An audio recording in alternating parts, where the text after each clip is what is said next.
Nung bata pa ako, naalala ko ang sabi ng tatay ko, mahirap ang buhay, pero mas mahirap ang walang pinag-aralan. Kinabubuhay lang namin po dito ay yung kinikita ng father ko. Biniyayaan naman po kami ng isang supling na inong nga po si Marie. Kaya lang po isang batang lagi lang may sakit. Kailangan ipagamot, minsan dumudumi siya ng dugo. Noong panahon po na yun, para lang masuportahan ko yung pangangailangan ng mga bata na yan, naisip ko po na ako magtrabaho sa malayo-layo. May mga araw na talagang kulang yung bigas sa maghapon. May pagkakataon pa nga po na wala kaming hapunan noon eh.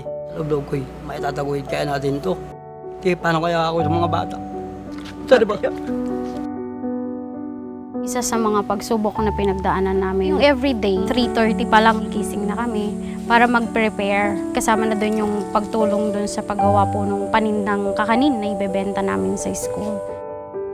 Siguro mga 3 mahigit na oras yung nilalakad namin. Mararanasan mo yung kalag na lupa, tatawid ka pa ng ilog. Pagka tag-ulan, stranded kami sa kabilang pangpang. Yung mga kapatid ko, kailangan ding may kasama sa bahay. Pag sila mama, sila papa ay nagtatrabaho sa medyo malayong lugar, nag-a-absent po ako para mabantayan din sila. Dahil malayo po yung bahay namin dati dito sa sentro, hindi po kami naaabot ng kuryente. Ang ginagamit po namin para lang makapaggawa ng assignment namin, yung sulo o gasera. Naiiwan na ako sa klase. Kung na napapakinggan kapag tinuturo ng teachers. Nakapanood lang po ako ng telebisyon nung dumating po yung ABS-CBN Knowledge Channel sa school. Yung po mga programa nila like Matinik, Sineskwela at iba pa. Malaki pong natulong sa akin. May isang lesson sa math na tinuro doon na lumabas doon sa exam namin. I was able to answer that question because napanood ko yun sa Matinik.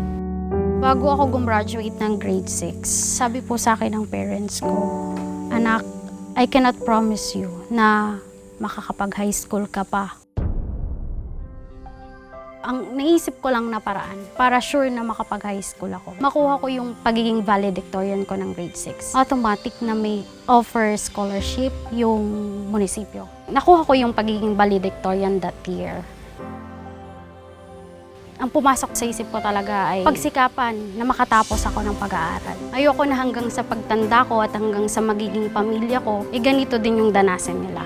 Since dumating nga po yung Knowledge Channel sa buhay ko, nag-offer po sila ng assistance for me para makapagpatuloy ako ng pag-aaral ko sa high school. And eventually, hanggang makagraduate po ako ng college. Yung galak sa puso ko ay hindi pang ordinaryong galak lang kasi I know na this is the stepping stone para matupad ko yung mga pangarap ko. Never kong sasayangin yung pagkakataon na to. Dahil yun lang yung only way to help my family. Ngayong attorney na ako, panahon ko namang tumulong at magbigay ng inspirasyon sa ibang tao, lalo na sa pamilya ko. Sa inyong magkakapatid, tunay na naging malakas ka. Napakabuti ng Diyos sa buhay natin kasi may mga taong tumulong sa atin, bagamat wala tayong nagkukunan.